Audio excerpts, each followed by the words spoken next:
পানীদিহিং। পানীদিহিং কি? পানীদিহিং হৈছে এখন পক্ষী অভয়াৰণ্য, য'ত 250 বিধৰো অধিক বিভিন্ন প্ৰজাতিৰ চৰাই চিৰিকটিৰে জাতিষ্কাৰ ৰম্য ভূমি। বাহ, পানীদিহিঙত বহুতো গছ-গছনি আছে চাগৈ নহয়? সেইবাবে ইমান চৰাই আহে। নিশ্চয়কৈ। পানীদিহিংখন প্ৰায় 33.93 বৰ্গ কিলোমিটাৰ বনাঞ্চলেৰে আগুৰা ঠাই। ইয়াত বিভিন্ন ধৰণৰ জলজ আৰু স্থলজ উদ্ভিদেৰে পৰিপূৰ্ণ হৈ থাকে। পানীদিহিং ক'ত আছেনো?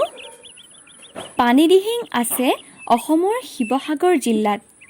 শিৱসাগৰ নগৰৰ পৰা প্ৰায় 22 কিলোমিটাৰ দূৰত্বত ব্ৰহ্মপুত্ৰ নদীৰ উত্তৰ-পশ্চিম দিশত আৰু দিচাং নদীৰ দক্ষিণ পাৰত।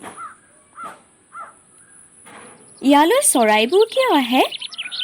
কিয়নো পানীদিহিংখন ব্ৰহ্মপুত্ৰ আৰু দিচাং নদীৰ পাৰত অৱস্থিত বনাঞ্চল, আৰু ইয়াত ফুলাই আৰু কান্দুলিজান নামৰ দুখন বিল আছে, য'ত গোটেই বছৰ পানী জমা হৈ থাকে। বিল, নদী সেউজীয়া আৰু সেউজীয়া, তাতে চৰাইৰ সুকোমল কণ্ঠ। বাহ, কিমান সুন্দৰ হ'ব!